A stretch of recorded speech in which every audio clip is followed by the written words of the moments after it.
ओम शांति, ओम शांति। अज मिठड़े बाबल जी मिठड़ी वाणी 9 सेप्टेम्बर 2025 जी ॿुधदासीं। बाबा चवनि था, मिठड़ा ॿारो पंहिंजे मथों पाण ही कृपा करणी अथव न। बाबा जीअं चवंदा आहिनि न, मां कंहिंजे मथों कृपा या आशीर्वाद न कंदो आहियां। हर कंहिंखे पंहिंजे मथों पाण ही कृपा करणी अथव। पढ़ाई में गैलप कयो, पुरुषार्थ ज्यादा कयो, त कोई भी विकर्म करे पंहिंजो रजिस्टर खराब न करणो अथव। अहिड़ो कोई भी ग़लत कम न करणो आहे जेको पाण ते दाग लगे, पंहिंजो रजिस्टर खराब थिए। त हाणे कर्मनि जे मथों पूरो अटेंशन रखणो आहे।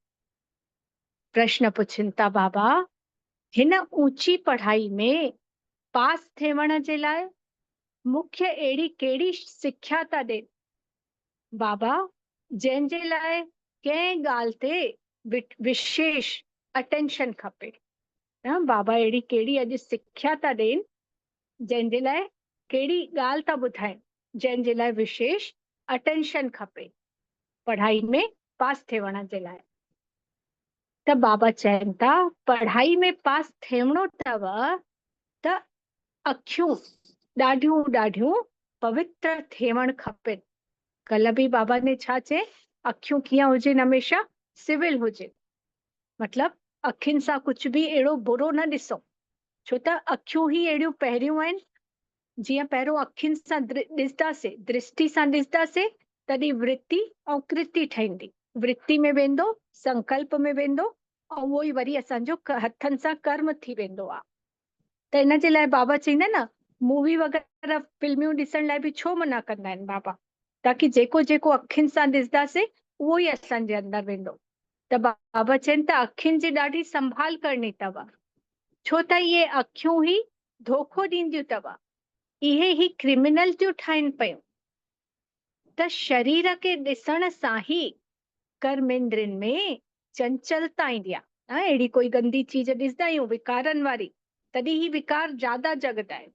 बाबा चवनि था, जीअं जीअं अखियुनि सां ॾिसूं था, उहा उहा असांजी कर्मेंद्रियुनि में चंचलता थी अचे। इन जे लाइ अखियूं कॾहिं भी क्रिमिनल न थिए, अपवित्र न थिए। त पवित्र ठहिण जे लाइ भाव भेण थी करे रहो। पवित्र थियणो अथव त हिक ॿिए खे आत्मिक स्मृति में ॾिसो। आत्मा आत्मा भाई भाई, ऐं शरीर ब्रह्मा बाबा जा ॿार थियासीं त शरीर जे नाते भाउ भेण थियासीं। त बाबा चवनि था, याद जी यात्रा ते भी पूरो पूरो अटेंशन ॾियो। त मुख्यतः आहे याद जी यात्रा न। जेतिरो जेतिरो बाबा खे यादि कंदासीं, जेतिरो जेतिरो उनजी श्रीमत जो पालन कंदासीं, हे सभु ॻाल्हियूं पंहिंजो पाण थींदियूं वेंदियूं। सेवा भी पंहिंजो पाण थींदी, अखियूं भी पवित्र पंहिंजो पाण थियण लॻंदियूं। बस बाबा जी यादि ते ही पूरो पूरो ध्यानु ॾियणो आहे। वरी अॼु जो गीत हलियो, धीरज धर मनवा, तुंहिंजा भी सुख जा ॾींहं आया की आया ई। बाबा धीरज था ॾिवाइनि कि बस हाणे असांजे सभिनि जा सुख जा ॾींहं आया की आया। ओम शांति। कंहिं चए ईअं, धीरज धर मनवा कंहिं चए? बेहद जे पिता ने बेहद जे ॿारनि खे चए। जीअं कोई माण्हू बीमार थींदो आहे न, त उनखे आथत ॾियो वेंबो आहे कि धीरज धरियो, तव्हांजा सभु दुख दूर थी वेंदव। बाबा चवनि था, जीअं ही कोई माण्हू बीमार थींदो आहे त उनखे आथत ॾियो वेंबो आहे, उनखे धीरज ॾींदा आहियूं न कि तुंहिंजी बीमारी खोड़ समय न हलंदई, तूं जल्दी ठीक थी वेंदे, त तुंहिंजा सभु दुख दूर थी वेंदई। त उन्हनि खे ख़ुशी में वठी अचण जे लाइ ही आथत ॾींदा आहिनि।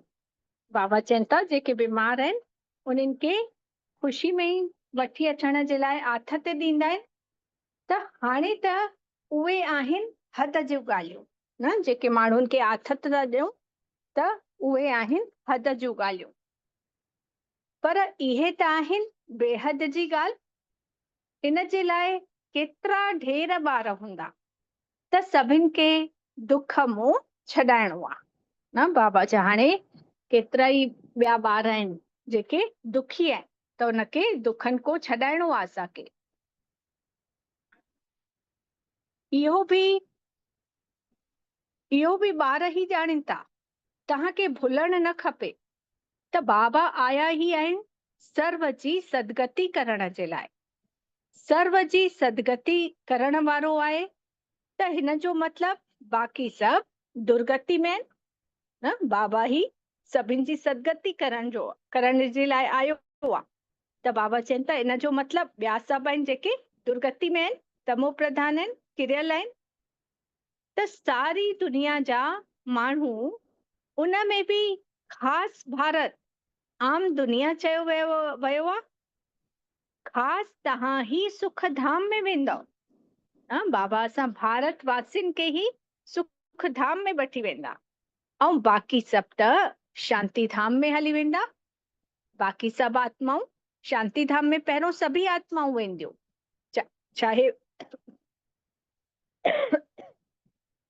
चाहे भारतवासी हुजनि, चाहे ॿियूं ॿिए देश जूं आत्माऊं, पहिरों परम धाम में सभी वेंदियूं। उन खां पोइ सुख धाम में सतयुग में कहिड़ियूं ईंदियूं? भारतवासी आत्माऊं, जंहिंने ॾाढो पुरुषार्थ कयो अथई। त ॿुधी में बि अचे थो बरोबर असां सुख धाम में हुयासीं त ॿिया धर्म वारा शांति धाम में हुया। त बाबा आया ही हुया भारत के सुख धाम ठाहिण लाइ। पूरा 5000 वर्ष पहिरों बाबा ईअं ई आया हुया। तॾहिं बि भारत तमो प्रधान हुयो, ऐं बाबा ने ही अची करे सतो प्रधान ठाहे। त एडवर्टाइज़मेंट भी अहिड़ी करणु खपे। बार बार कंहिं शइ जी एडवर्टाइज़मेंट कबी आहे न, त पोइ माण्हू ॾिसी करे, जीअं कपिड़नि जी कंदा आहिनि त उहो ई कपिड़ा वठंदा आहिनि न। त हिते बाबा चवनि था इहा ई एडवर्टाइज़मेंट कयो, त बार बार सम्झंदा, बार बार उहा ई चीज ॾिसी करे ॿुधी करे ॿिया माण्हू बि सम्झंदा। त सम्झाइणो आहे कि हर 5000 वर्ष जे बाद निराकार शिव बाबा ही ईंदा आहिनि। उहो ही सभिनि जो बाबा आहे, बाक़ी सभु त भाइर आहिनि न। सभिनि आत्माउनि जो पिता हिकु शिव बाबा निराकार आहे, ऐं असां आत्माऊं आपस में भाइर आहियूं। त भाइर ही पुरुषार्थ कंदा आहिनि न बाबा को वरसो वठण जे लाइ न। जीअं पुटनि खे ही वरसो मिलंदो आहे पंहिंजे पिता जी प्रॉपर्टी जो, उअं ई असां बि बाबा जा ॿार आहियूं। त बाबा चवनि था भाइर ही पुरुषार्थ कंदा आहिनि पिता को वरसो वठण जे लाइ। ईअं त न कि फादर्स पुरुषार्थ कंदा आहिनि, ईअं त न कि पीअर पुरुषार्थ कंदा। त सभु यदि फादर्स थी वञनि त फिर वरसो कंहिंखो वठंदा? सभी अगरि पिता ठही वञनि त पोइ वरसो कंहिंखो वठंदा? छा पंहिंजे पुटनि को वरसो वठंदा? बाबा पुछनि था। इहो त थी नथो सघे। हाणे तव्हां ही सम्झंदा आहियो, इहे त ॾाढियूं सहज ॻाल्हियूं आहिनि। सतयुग में भी हिकु ही देवी देवता धर्म थींदो आहे। जॾहिं सतयुग में हली वेंदासीं त हिकु ई धर्म, आदि सनातन देवी देवता धर्म, ॿियो कोई धर्म त हूंदो ई न। त बाक़ी सभु आत्माऊं मुक्ति धाम में हली वेंदियूं। त वर्ल्ड जी हिस्ट्री जोग्राफी बि रिपीट कंदा आहिनि न, त ज़रूर हिकु ई हिस्ट्री जोग्राफी आहे जेकी रिपीट थी थिए पई। हिस्ट्री जेके पुराणियूं ॻाल्हियूं थी वयूं न, बाबा बार बार जीअं घड़ी जी सुई घुमंदी आहे, त उअं ई इहो ड्रामा जो चक्र बि आहे। 5000 सालनि जो चक्र, जेको गुज़रियो वरी उहो ई थिए थो पियो। त कलयुग को पोइ वरी सतयुग ईंदो, कलयुग को पोइ वरी सतयुग ईंदो, ऐं ॿिन्हिनि जे विच जो फिर संगम युग भी थींदो ज़रूर न। वरी ईअं ई थींदो, जीअं हाणे कलयुग आहे ऐं हा विच में संगम, वरी सतयुग, त वरी सां इहो ई घुमंदो फिर। त इनखे चयो वेंदो आहे सुप्रीम पुरुषोत्तम कल्याणकारी युग। इहो जेको संगम युग हाणे थो हले, इनखे छा चयो वेंदो आहे? बाबा चए पुरुषोत्तम कल्याणकारी युग। छो चयो वियो आहे? छो त हिन में ही आत्मा, आत्मा यानी पुरुष, उत्तम को उत्तम थी ठहे पई, पुरुषोत्तम। इन जे लाइ हिनखे कल्याणकारी युग चयो वियो आहे। त हाणे तव्हांजी बुद्धि जो तालो अची खुलियो अथव, त सम्झो था इहे त ॾाढियूं सहज ॻाल्हियूं आहिनि। नई दुनिया ऐं पुराणी दुनिया, त पुराणे झाड़ में बि ॾाढा पत्ता थींदव ऐं नए झाड़ में थोड़ा पत्ता थींदा आहिनि। न असां कोई बि वण ॾिसूं, चाहे इन लौकिक दुनिया जो कोई बि वण ॾिसूं, त जीअं जीअं नंढड़ो हूंदो आहे त उन में थोड़ा पत्ता हूंदा आहिनि, ऐं जीअं जीअं वण वधंदो वेंदो आहे त उन में ॾाढा पत्ता हूंदा आहिनि, पत्तनि सां भरिजी वेंदो आहे, टामूं बि निकिरंदियूं आहिनि, तना बि निकिरंदा आहिनि, ऐं उहे पूरा पत्तनि सां भरिजी वेंदा आहिनि। त उअं ई हे असांजे कल्प वृक्ष जो चित्र ॾिसूं त हिन में बि पहिरियों आदि सनातन देवी देवता धर्म हिकु ई टाम हुई, वरी धीरे धीरे अञा सभु धर्म ईंदा विया, पत्ता वधंदा विया। त बाबा चवनि त उहा त अथव सतो प्रधान दुनिया, ऐं हिन खे चईंदासीं तमो प्रधान। हाँ, जेकी सत्युगी दुनिया ईंदी उनखे सतो प्रधान। त तव्हांजो बि नंबरवार पुरुषार्थ अनुसार बुद्धि जो तालो खुलियो अथव। हाँ, बाबा ज्ञान त सभिनि खे हिकु जहिड़ो था ॾियनि पिया, पर जेके जीअं पुरुषार्थ था करनि पिया, बाबा खे यादि था करनि, त उन्हनि जी बुद्धि उहा खुलंदी थी वञे पई। छो त सभु यथार्थ रीति बाबा खे यादि नथा करनि पिया, त धारणा बि नथी थिए पई। न जीअं जीअं बाबा खे यादि कंदा त उहा धारणा बि थींदी वेंदी। त बाबा त पुरुषार्थ कराइनि था, परंतु तकदीर में ही कान्हे। न बाबा त पुरुषार्थ कराइनि था, त जंहिंजी तकदीर में हूंदो उन जी तकदीर खुलंदी, जेको पाण पुरुषार्थ कंदो। ड्रामानुसार जेके सुठी रीति पढ़ंदा पढ़ाईंदा बाबा जा मददगार ठहींदा, जेके सुठी रीति पढ़ंदा ऐं पढ़ाईंदा उहे ही बाबा जा मददगार ठहींदा। हर हालत में उहे ही ऊंच पद पाईंदा, जेकी बाबा जी सेवा कंदा, पाण बि पढ़ंदा ऐं ॿियनि खे बि पढ़ाईंदा, त बाबा चवनि था उन्हनि खे ही ऊंच पद मिलंदो। स्कूल में स्टूडेंट बि सम्झंदा आहिनि न कि असां केतिरे नंबरनि सां पास थींदासीं। तीव्र वेगी जोर सां पुरुषार्थ कंदा आहिनि, ॿार आहिनि जेके जोर सां पुरुषार्थ कंदा आहिनि। त ट्यूशन जे लाइ बि टीचर था रखनि कि कीअं बि करके पास थियऊं। बाबा ट्यूशन जे लाइ बि कोई कोई ॿार कमज़ोर हूंदा आहिनि, त जेके पढ़ाई में कमज़ोर हूंदा आहिनि उन्हनि खे ट्यूशन पढ़ाईंदा आहियूं, ऐं एक्स्ट्रा क्लास बि ॾेई वेंदी आहे कि जीअं ॿार कीअं बि पास थिए। त हिते बि ॾाढो गैलअप करणो आहे, हिते बि पढ़ाई में ॾाढो पुरुषार्थ करणो आहे। उते त ॿार डॉक्टर इंजीनियर ठहींदा आहिनि त एतिरो पुरुषार्थ कंदा आहिनि, ऐं हिते त बाबा चवनि था कि देवी देवता ठहिणो आहे त ॾाढो गैलअप करणो आहे, पंहिंजे मथो पाण ही कृपा करणी आहे। बाबा को अगर कोई पुछे तो कि हाणे शरीर छूटे, शरीर छॾाइजी वञे, त इन हालत में छा पद पाईंदासीं? त बाबा झटि ॿुधाईंदा न कि अगर कंहिंजो शरीर सुभाणे ही छुटिजी थो वञे, भरोसो थोड़ी आहे। त फिर बाबा खे त पतो आहे न कहिड़े ॿार ने केतिरो पुरुषार्थ कयो अथई। जीअं स्कूल में बि अगर टीचर पढ़ाए थी पई त ॿारनि जो पतो हूंदो अथसि कि कहिड़ो ॿार पहिरियों नंबर ईंदो, कहिड़ो पढ़ाई में कमज़ोर आहे। त उहे बाबा खे बि सभु पतो आहे, बाबा बि असांखे पढ़ाइनि था, त बाबा बि असांजा निराकारी टीचर आहिनि, त उन्हनि खे बि सभु पतो अथनि। हिते त ॾाढियूं सहज सम्झाइण जूं ॻाल्हियूं आहिनि। जीअं हद जा स्टूडेंट सम्झनि था, बेहद जा स्टूडेंट भी समझी सघंदा आहिनि। जीअं हद जा लौकिक ॿार सम्झनि था पढ़ाई खे, उहे बि हिते पढ़ाई ॾाढी सहिंजी आहे। बाबा चवनि था सभु ॿार सम्झी था सघनि, बुद्धि सां सम्झी था सघनि। वरी बाबा खे चवंदा आहिनि कि बाबा असां को त घड़ी घड़ी इहा भुल थी थिए, विकर्म थो थिए पियो, त रजिस्टर ख़राब थींदो त रिज़ल्ट बि उहो ई निकिरंदी न। बार बार असां सां देह जे भान में अची करे फिर सां उहे ई ग़लतियूं थियूं थियनि, त असांजो बि रजिस्टर ख़राब थींदो, बाबा चवनि था, ऐं विकर्म थींदो। ऐं हाणे बाबा जो ठहिण खां पोइ त हिक विकर्म जा बि 100 गुना दंड आहिनि, त सोची सम्झी करे उहो कयूं कमु। त हर हिकु पंहिंजो रजिस्टर रखे।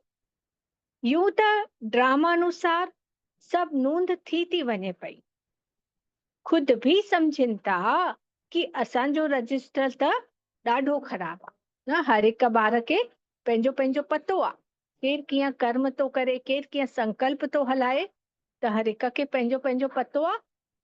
त बाबा चवनि था न सम्झी सघे त बाबा बि उन्हनि खे ॿुधाए था सघनि।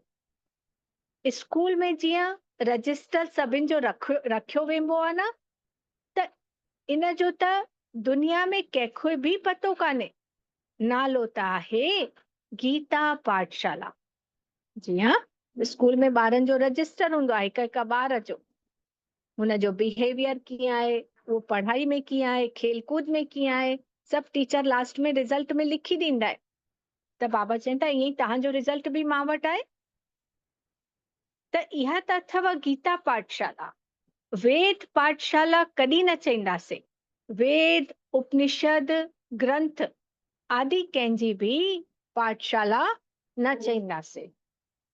बाबा चई इहा कहिड़ी पाठशाला आहे? गीता पाठशाला। इनखे कॾहिं बि वेद उपनिषद ग्रंथ पाठशाला कॾहिं बि न चईंदासीं। पाठशाला में ही अहम ऑब्जेक्ट आहे। असां भविष्य में इहो ठाहींदासीं। कोई त वेद शास्त्र ॾाढा पढ़नि था, त उन्हनि खे बि टाइटल तो मिले पियो न। कोई त जेके पंडित हूंदा आहिनि उहे ग्रंथ व्रंथ पढ़ी था वठनि, त उन्हनि खे बि टाइटल तो मिले। जीअं बनारस में हिंदू यूनिवर्सिटी आहे, त उन में बाबा चवनि था उन्हनि खे टाइटल बि मिलेनि थो, त कमाई बि थियनि थी पई। शास्त्र ग्रंथ पढ़ण सां वरी जाते काथे वञी करे ॿुधाइनि था, त उन्हनि जी कमाई बि थियनि थी। कोई त ॾाढी कमाई था करनि, परंतु उहा त कोई अविनाशी कमाई कान्हे। कोई त ॾाढी कमाई था करनि, पैसनि जी कमाई था करनि पिया, त बाबा चए त उहो त विनाश थी वेंदो न। ऐं उहा कोई अविनाशी कमाई कान्हे, गॾु नथी हले पई, परंतु इहा सच्ची कमाई गॾु हलणी आहे। हाणे जी जेकी पाण बाबा जी सेवा था कयूं, त इहा सच्ची कमाई पाण सां गॾु वेंदी, ऐं बाक़ी सभु त ख़तम थी वेंदो। तव्हां ॿार ॼाणो था असां ॾाढी कमाई करे रहिया आहियूं। असां ही विश्व जा मालिक था ठहूं पिया। सूर्यवंशी डिनेस्टी आहे त ज़रूर ॿार तख़्त ते वेहींदा। सूर्यवंशी डिनेस्टी में वेंदा त ज़रूर ॿार राजगद्दी ते वेहींदा। ॾाढो ऊंचो पद आहे। तव्हांखे त सपने में बि न हुयव कि असां ही पुरुषार्थ करे राज्य पद पाईंदासीं। असां सभिनि ॿारनि खे कॾहिं सपने में बि आयो हुयो कि हीअं बाबा मिलंदो ऐं असां ही सूर्यवंशी घराने में वञी करे देवी देवता पद पाईंदासीं? त बाबा चवनि था कॾहिं सपने में बि न सोचियो हुयव। त इनखे ही चयो वेंदो आहे राजयोग। उहो त हूंदो आहे बैरिस्ट्री योग, डॉक्टरी योग। त पढ़ाई ऐं पढ़ाइण वारो ही यादि ईंदो आहे न। लौकिक में बि जेको टीचर पढ़ाईंदो आहे, यदि असां बैरिस्टर वकील ठहियासीं त उहो पढ़ाइण वारो टीचर यादि ईंदो। डॉक्टरी पढ़ासीं, डॉक्टर थियासीं त उहो डॉक्टरी पढ़ाइण वारो यादि ईंदो। त हिते बि असांजो बेहद जो पिता जेको असांखे राजयोग पढ़ाए थो पियो, त उहो ही यादि ईंदो। त यादि में बि मेहनत आहे, यादि में ही मेहनत आहे। पाण खे देही अभिमानी समझणो आहे। पंहिंजो पाण खे जॾहिं आत्मा समझंदासीं तॾहिं हुन बेहद जे पिता जी यादि ईंदी, त इन में ही मेहनत आहे। आत्मा में ही संस्कार था भरिजनि पिया। ॾाढा ईंदा आहिनि जेके चईंदा आहिनि कि असां त शिव बाबा जी पूजा कंदा हुआसीं, परंतु छो पूजा कंदा हुआ इहे ॼाणनि ही नथा।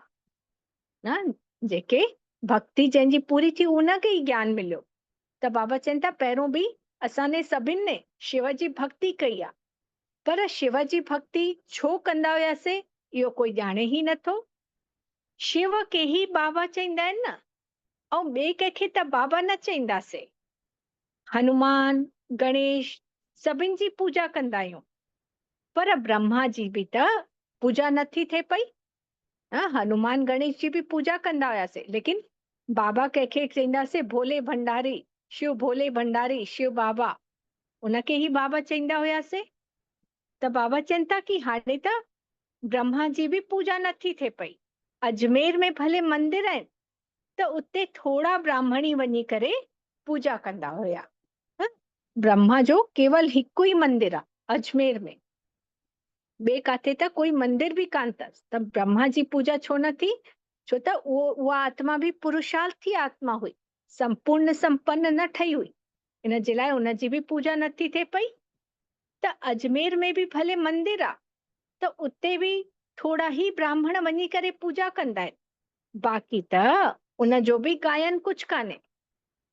उहे ही श्री कृष्ण लक्ष्मी नारायण जो केतिरो गायन आहे न, जेतिरो ब्रह्मा जो गायन कान्हे ओतिरो श्री कृष्ण ऐं लक्ष्मी नारायण जो गायन आहे। श्री कृष्ण के भी केतिरो पूंजदा आहिनि। त ब्रह्मा जो त नालो ई कान्हे, छो त ब्रह्मा त हिन समय सांवरो आहे न। ब्रह्मा जी आत्मा पुरुषार्थी आत्मा आहे, हिन समय पूरी पवित्र न ठही आहे, सांवरी आहे, इन जे लाइ उनखे नथा पूजनि पिया। वरी बाबा ही अची करे इन्हनि के गोद था वठनि पिया। त इहो भी ॾाढो सहज आहे त बाबा ॿारनि के भिन्न भिन्न रीति समझाइनि था कि बुद्धि में याद रहे कि शिव बाबा असांखे ॿुधाइनि था पिया, उहो पिता भी आहे, टीचर भी आहे, त गुरु भी आहे। शिव बाबा ही ज्ञान जो सागर असांखे पढ़ाइनि था पिया। हाणे तव्हां ॿार ही त्रिकालदर्शी ठहिया आहियो, ज्ञान जो टियों नेत्र तव्हांखे मिलियो अथव। बाबा ने हाणे अची करे टियों नेत्र असांखे, टी अख दिव्य नेत्र ॾेई करे त्रिकालदर्शी, टिन्हिनि लोकनि जो टिन्हिनि कालनि जो ज्ञान हाणे ही अची करे ॾिनो अथई। त इहो तव्हां ही समझो था कि इहा आत्मा अविनाशी आहे। आत्माउनि जो पिता भी अविनाशी आहे न। असां आत्माऊं अविनाशी आहियूं, कॾहिं भी मरदियूं कान्हनि आत्माऊं, अजर अमर अविनाशी। त असांजो बाबा भी कीअं आहे? अविनाशी आहे। त इहो भी दुनिया में कोई नथा ॼाणनि पिया।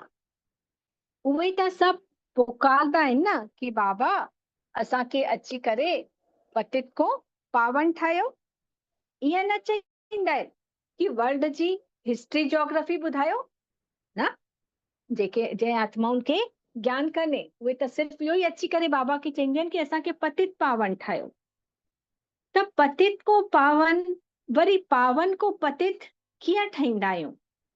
त हिस्ट्री कीअं रिपीट थी थिए पई उहो भी ॿुधाइनि था न। कंहिं शास्त्रनि में ईअं आहे ई न, लेकिन बाबा जो जेको सत्य ज्ञान आहे उन में ही बाबा ॿुधाइनि था कि आत्माऊं कीअं अपवित्र थियनि थियूं। सतयुग में त जॾहिं आत्मा आई त केॾी प्योर हुई, पवित्र हुई, लेकिन कीअं धीरे धीरे लहींदे लहींदे आत्मा में खाद थी पए, देह भान में अची करे कीअं आत्मा अपवित्र थी थींदी वञे। त इहो त कंहिं भी ग्रंथ में कान्हे।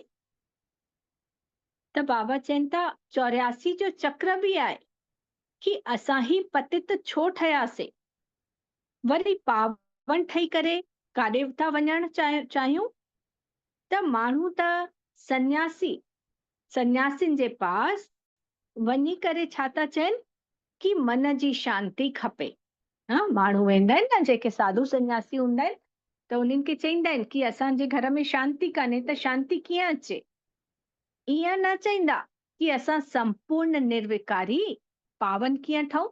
छो त हो जन विकारनि में ई रहनि था चाहिनि। इन जे करे ईअं नथा चइनि कि संपूर्ण निर्विकारी कीअं ठहूं, छो त जॾहिं असां संपूर्ण निर्विकारी ठहींदा आहियूं, पवित्र ठहींदा आहियूं, त पवित्रता ही सुख शांति जी जननी आहे न। जॾहिं पवित्र ठही वेंदासीं त सुख ऐं शांति उन जे पीछे पंहिंजे लेखे अची वेंदी। त बाबा उन्हनि को सन्यासिन खे चइनि था कि असां शांत कीअं रहूं, लेकिन इहो न पुछंदा आहिनि कि असां निर्विकारी कीअं ठहूं। त इहो चवण में लज्जा थी अचेनि पई। हाणे बाबा ने ई सम्झायो तैं तव्हां सभु भक्तियूं आहियो ऐं मां आहियां भगवान ब्राइड ग्रूम। असां सभु बाबा जूं सजनिया आहियूं ऐं बाबा ब्राइड ग्रूम आहे। त तव्हां आहियो सजनियूं, तव्हां सभु मूंखे यादि कंदा आहियो त मां मुसाफ़िर ॾाढो सुहिणो आहियां। बाबा कीअं आहे? ॾाढो सुहिणो। सॼी दुनिया खे, मनुष्य मात्र खे खूबसूरत थो ठाहियांव पियो। वंडर ऑफ वर्ल्ड स्वर्ग ही हूंदो आहे। हिते त 7 वंडर्स गिणाईंदा आहिनि न हिन दुनिया में, जीअं चीन जी दीवार आहे, ॿियो बि ईअं करे 7 वंडर्स गिणाईंदा आहिनि। लेकिन बाबा छा था चइनि, सभिनि को सुंदर त स्वर्ग ही आहे। सभिनि को सुठो ऊंचो वंडर कहिड़ो आहे? स्वर्ग। त हुते त वंडर ऑफ वर्ल्ड हिकु ही स्वर्ग आहे। बाबा बि हिकु त स्वर्ग बि हिकु, जंहिंखे सभी माण्हू यादि था करनि। हिते त कुझु बि वंडर न कान्हे। त तव्हां ॿारनि जे अंदरि धीरज अथव कि हाणे सुख जा ॾींहं आया की आया। बाबा चइनि था बसि मनवा हाणे धीरज धरियो कि बसि सुख जा ॾींहं आया की आया। तव्हां सम्झंदा आहियो हिन पुराणी दुनिया जो विनाश थो थिए, तॾहिं त राजाई मिलंदी न स्वर्ग जी। हाणे जो एतिरी पॉपुलेशन आहे, एतिरी जनसंख्या आहे, करोड़नि जी जनसंख्या, ऐं सतयुग में थोड़ा माण्हू वेंदासीं, त एॾी जनसंख्या काॾे वेंदी? त बाबा चइनि था तॾहिं त विनाश थींदो, तॾहिं तव्हांखे राजाई मिलंदव। हाणे त अर्जुन राजाई स्थापन न थी अथव। हा, प्रजा त ॾाढी ठहेव थी। त ॿार आपस में राय कयो कि बाबा जी सर्विस कीअं अॻिते वधे, सभिनि खे कीअं पैगाम मिले। त बाबा आदि सनातन देवी देवता धर्म जी स्थापना था करनि पिया ऐं बाक़ी सभिनि धर्मनि जो विनाश कंदा आहिनि। न बाक़ी ॿिया जेके देहधारी गुरु ईंदा आहिनि त उन्हनि जा शिष्य ठहींदा आहिनि, लेकिन उहे ॿियनि धर्मनि जो विनाश नथा कराए सघनि। लेकिन हिकु बाबा, शिव बाबा ही निराकार अहिड़ो आहे जेको ॿियनि सभिनि धर्मनि जा विनाश था कराइनि पिया।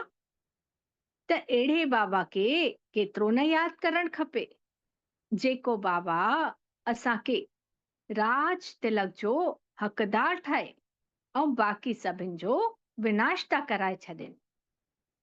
नेचुरल कैलेमिटीज़ भी ड्रामा में नूंद आहे। नेचुरल कैलेमिटीज़ प्राकृतिक आपदाऊं जेके पंहिंजे लेखे अचनि थियूं, जीअं हाणे काथे ॾिसूं ॾाढी बाढ़ थी अचे, त बाढ़ में केतिरा ई न माण्हू मरी था वञनि पिया।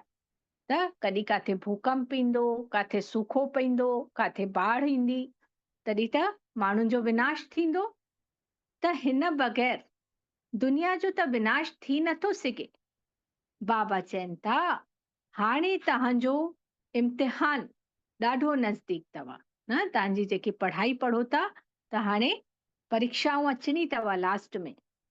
त मृत्यु लोक को अमर लोक में ट्रांसफर थियणो अथव। जेतिरी सुठी रीति पढ़ंदव पढ़ाईंदव ओतिरो ऊंचो पद पाईंदव, छो त प्रजा भी पंहिंजी ठाहियो था पिया। पुरुषार्थ करे सभिनि जो कल्याण करणो अथव। Charity begins at home. पुरुषार्थ करे सभिनि जो, बाबा ने चई, कल्याण करणो आहे। पहिरियों घर को शुरूआत करणी आहे। इहो क़ाइदो अथव, पहिरियों मित्र संबंधी बिरादरी वारा पहिरियों ई ईंदा, पीछे वरी पब्लिक थी अचे। न असां बि ज्ञान ॾींदा आहियूं त पहिरियों घर वारनि खे, वो बाकी पब्लिक बाबा चवनि था पीछे अचेव थी पई।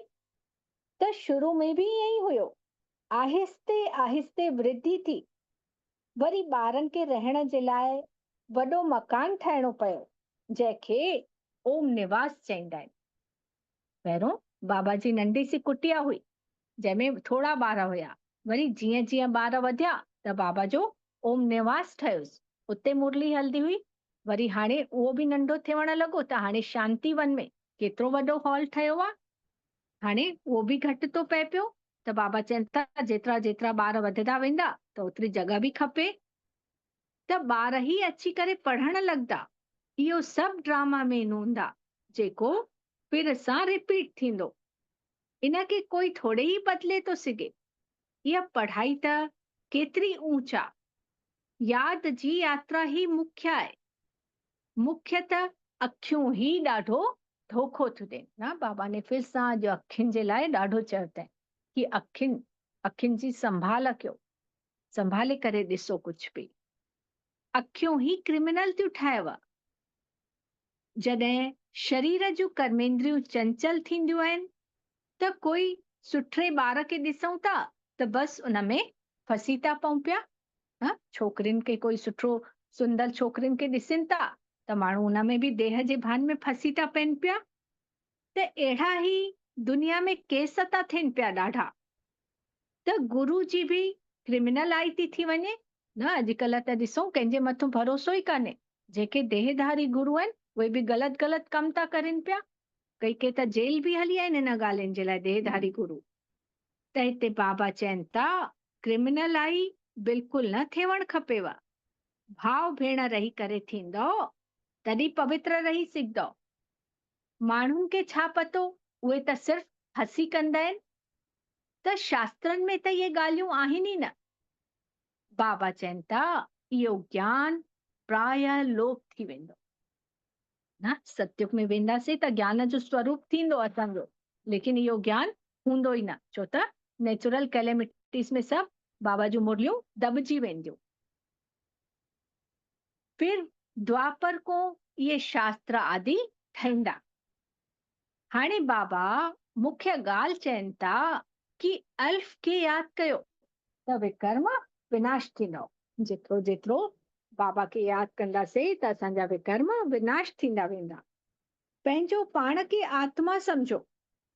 तव्हां ही 84 जो चक्र लॻाए करे आया आहियो। हाणे फिर तव्हांजी आत्मा भी देवता थी ठहेव पई। त नंढी सी आत्मा में 84 जन्मनि जो अविनाशी पार्ट भरियल आहे। वंडर आहे न।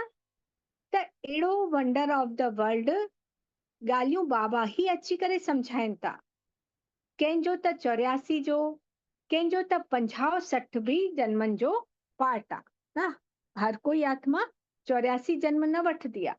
कोई केतिरो कोई केतिरो, कोई त 50 भी साल 50 जो भी पार्ट थी पूरो करे, ऐं कोई 60 जो भी। हर कंहिंजो आत्मा जो कोई कोई त 1-2 जन्म भी वठे थी लास्ट में अची करे।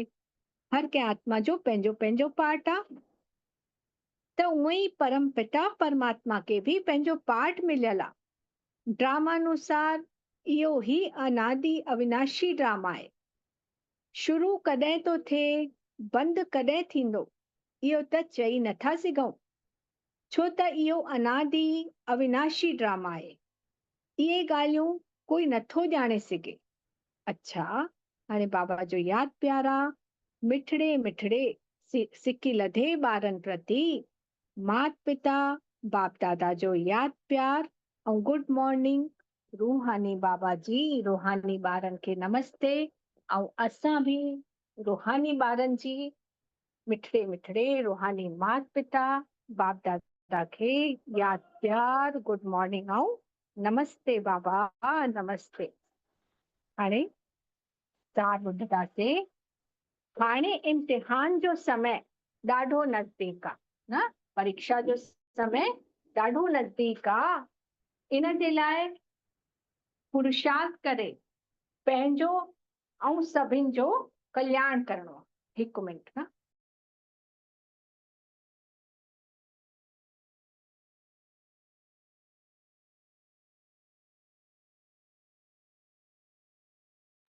बाबा ने चई हाणे परीक्षा जो समय ॾाढो नज़दीक आहे, इन जे लाइ पुरुषार्थ करे पंहिंजो ऐं सभिनि जो कल्याण करणो आहे।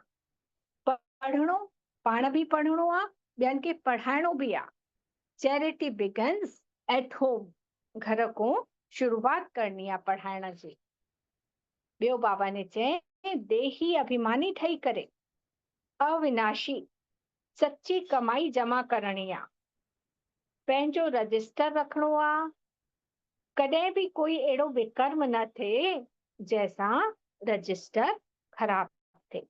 त कुल मिलाए करे असांखे देही अभिमानी स्थिति रखणी आहे, जंहिंसां ई सभु पंहिंजो पाण थियणु लॻंदो। फिर बाबा जो वरदान, हलूं था असां सभु फरिश्ता सूक्ष्म वतन जाथे मिठड़ो बाबल, उन जे मस्तक ते शिव बाबा, बाबा जो दिव्य किरणूं और मथे ते बाबा राज तिलक ॾेई करे वरदानी हथ मथे ते रखनि था। आत्मा में सॼी शक्ति समाईंदी थी वञे पई ऐं बाबा मिठड़ो वरदान था ॾियनि। सभिनि खे उमंग उत्साह जो सहयोग ॾेई करे शक्तिशाली ठाहिण वारा सच्चा सेवाधारी भव। सभिनि खे उमंग उत्साह जो सहयोग ॾेई करे शक्तिशाली ठाहिण वारा सच्चा सेवाधारी भव। सेवाधारी अर्थात सभिनि खे उमंग उत्साह जो सहयोग ॾेई करे शक्तिशाली ठाहिण वारा।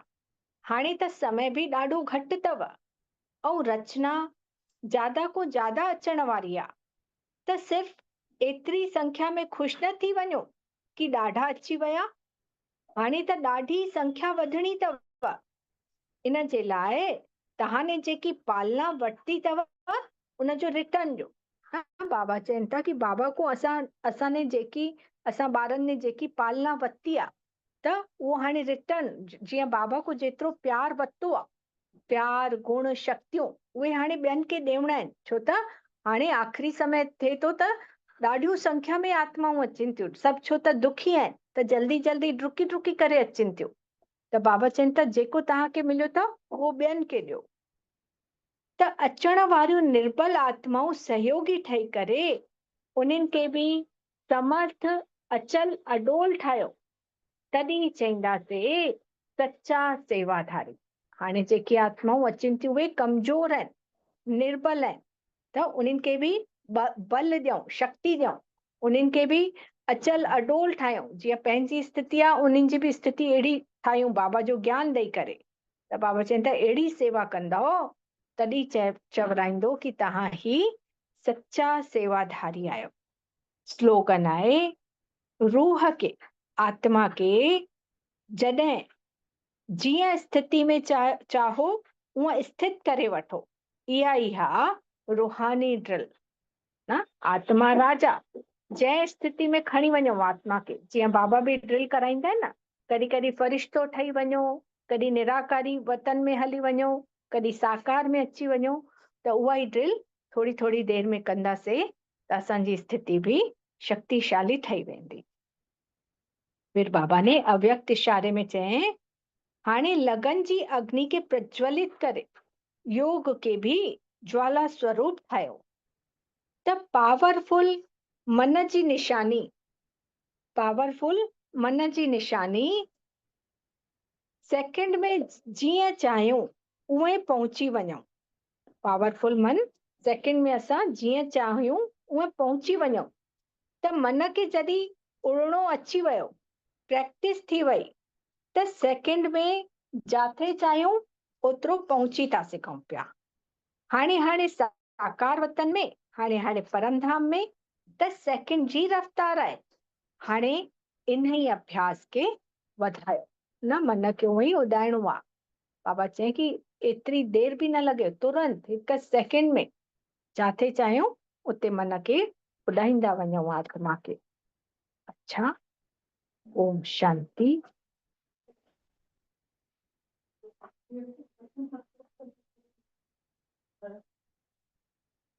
अनुभव कयूं था पिया।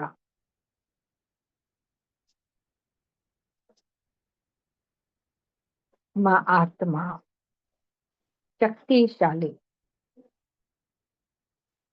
राज ऋषि आत्मा आहियां, सहज योगी बाबा ने असांखे सहज योग सिखलाए छॾियो अथई। योग भी बल्कि न, याद, सहज याद। बस बाबा ने चए पंहिंजो पाण खे जीअं जीअं आत्मा था निश्चय कयो पिया त तव्हांजी लिंक मां परमात्मा सां जुड़ी वेंदव। पाण खे आत्मा नंढड़ो सो सितारो मस्तक मध्य निश्चय था कयूं पिया त जीअं ही आत्मा सितारो निश्चय थी कयां उहे ही ॾिसां थी परम धाम शक्तिशाली किरणियों बाबा जो तेज तीव्र गति सां मां आत्मा में समाईंदियूं थियूं वञनि। बाबा हजार भुजा वारो, इहे भुजाऊं बि असां ॿारनि जो ही निशानियूं आहिनि। बाबा जूं शक्तिशाली किरणियूं झरने वांगुरु जीअं हिकु तेज प्रकाश जो झरनो मथो अचे थो पियो ऐं मां आत्मा जा जेके भी अवगुण आहिनि, पुराणा संस्कार आहिनि, उहे सभु ख़तम था थींदा वञनि। मां आत्मा में जेकी इम्प्योरिटी हुई, अशुद्ध हुई आत्मा, अपवित्र हुई, उहा पवित्रता भी धीरे धीरे ख़तम थी थींदी वञे ऐं मां आत्मा सोने वांगुरु, हीरे वांगुरु चमकां थी पई। एतिरी नंढड़ी आत्मा जेका त अखियुनि मां बि नज़र नथी अचे, लेकिन कीअं एतिरी नंढड़ी आत्मा में पूरे 84 जन्मनि जो पाठ नूंढल आहे, जेको हिन समय रिपीट थींदो वरी अगले 5000 वर्ष जे बाद उहो ही रिपीट थींदो। त जेके जेके कर्म हाणे असां कंदासीं उहे ही वरी रिपीट थींदा। इन जे लाइ बाबा बार बार ध्यान था ॾिवाइनि कि कर्मनि खे सोचे समझी करे कयो। हिन अखियुनि सां जेको भी ॾिसो उहो सुठो सुठो ही ॾिसो। ये अखियूं ही आधार आहिनि, कर्मेंद्रियूं आहिनि, जंहिंसां अगरि ग़लति ॾिठोसीं त असांजा कर्म भी ग़लति थींदा। त बाबा जी किरणनि सां मां हिन अखियुनि खे भी, आत्मा मों शक्ति वञे थी अखियुनि में, ये अखियूं भी शीतल थी ठाहियां पई। त जेतिरियूं जेतिरियूं हाणे अखियुनि खे शीतल कंदासीं त पूज्य स्वरूप में भी ॾिसूं। जॾहिं असां जड़ चित्र में देवी देवताऊं आहियूं तॾहिं भी असांजी अखियुनि खे, नैननि खे केतिरो सुंदर था ॾेखारीनि पिया, रूहानी था ॾेखारीनि पिया। देवी देवताउनि जा नयन, अखियूं केॾियूं न सुहिणियूं ॾेखारींदा आहिनि, जीअं उन्हनि मां रहम थो झलके पियो। त इहो सभु हाणे जो ही यादगार आहे। जीअं जीअं कर्म कंदासीं उहे उहे पूज्य स्वरूप में भी असांजी पूजा थींदी उन्हनि कर्मनि जी। बाबा ने चयईं, जहिड़े समय जहिड़ी शक्तिशाली अवस्था में टिकण था चाहिनि त उन समय आत्मा हली वञे ओॾे। मां आत्मा हिन शरीर खे छॾे करे उॾी थी वञा पई सूक्ष्म वतन, फरिश्ते जो स्वरूप, लाइट जो शरीर धारण करे हिकु सेकंड में हलो मिठड़े बाबा लॾे। जाथे ब्रह्मा बाबा भी अव्यक्त फरिश्तो बाबा कमल आसन ते विराजमान आहिनि ऐं असां सभी फरिश्ता भी अर्ध चंद्राकार रूप में कमल जे गुल जे मथो विराजमान आहियूं। बाबा चवनि था, ॿारो जीअं इहो कमल जो गुल अथव न, पवित्र अथव, कीचड़ में रही करे भी केतिरो न्यारो ऐं प्यारो आहे। उहा कीचड़ उनखे छुए नथी सघेसि पई। त ईअं ई तव्हां ॿारनि खे भी घर परिवार में रहंदे उन्हनि बुराइनि को, पर चिंतन को, पर दर्शन को दूर रहणो अथव। सभिनि जे प्रति शुभ भावना, शुभ कामना करणी अथव। तॾहिं तव्हां हिन कमल जे गुल वांगुरु टिड़ी वेंदव। असां ॿारनि खे बाबा सिख्या ॾेई करे मथे ते राज तिलक था ॾियनि पिया ऐं वरदान था ॾियनि पिया कि ॿारो तीव्र पुरुषार्थी भव। समय जे अनुसार तीव्र पुरुषार्थी भव। जीअं ही बाबा इहो वरदान था ॾियनि पिया त मां आत्मा भी पंहिंजी फरिश्ताई ड्रेस छॾे करे हिकु सेकंड में उॾी थी वञा परम धाम, पंहिंजे मिठड़े घर में निराकारी, जाथे मुंहिंजो भोलेनाथ बाबा भी निराकारी आहे, बिंदु स्वरूप आहे ऐं मां आत्मा भी बिंदु, जंहिंखे यथार्थ ॼाणे करे यथार्थ स्वरूप में टिकी करे मां हुन मिठड़े बाबल खे यादि थी कयां पई। उन जूं किरणियूं वठंदे वठंदे गॾु गॾु पंहिंजे हेठो मां पृथ्वी जे गोले खे भी इमर्ज थी कयां पई ऐं बाबा को किरणियूं वठी वठी उन पूरी पृथ्वी जे गोले में प्रवाहित थी कयां पई। जेके भी आत्माऊं अॼु शांति जे लाइ परेशान आहिनि उन्हनि खे बाबा जो मैसेज थी ॾियां पई कि हे आत्माऊं, शांति त तव्हां ॻोल्हियो थियूं पयूं, पर शांति कीअं मिलंदव? जॾहिं निर्विकारी थींदव, जॾहिं पंहिंजो पाण खे देह न समझी पंहिंजो पाण खे आत्मा समझंदव और पवित्र जीवन जींदव। पवित्रता केवल ब्रह्मचर्य न, लेकिन मन वचन कर्म संकल्प में भी पवित्रता। तॾहिं ही तव्हांखे सुख और शांति जी अनुभूति थींदव। त बाबा जो मैसेज, बाबा जो पैगाम जॾहिं हेतिरा सभु ॿार असां मिली करे ॾियूं था पूरे विश्व में, त ॾिसूं था विश्व जी हर हिकु आत्मा खे उहो नॉलेज मिले थो पियो। आत्माऊं पंहिंजे कननि द्वारा ॿुधनि थियूं पयूं ऐं बाबा खे फॉलो थियूं करनि पयूं, बाबा जो थियूं ठही वञनि पयूं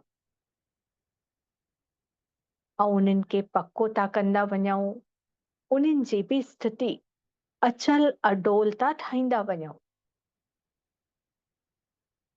त बाबा ने जेकी भी सेवा जी जिम्मेदारी ॾिनी हुई उहा असां ॿार बखूबी निभाए करे हाणे मिठड़े बाबल वटि अचूं था पिया ऐं बाबा खे धन्यवाद चई करे बाबा खे सेवा जो फल भी अर्पित करे करे असां ॿार वापसि पंहिंजी देह में विराजमान था थी वञूं ऐं मिठड़े बाबल खे पदम पदम गुणा धन्यवाद था ॾियूं पिया मिठड़ा बाबल तव्हांखे दिल जो धन्यवाद अथव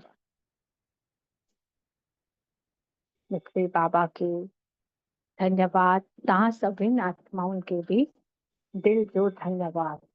अच्छा, ओम शांति, ओम शांति, ओम शांति।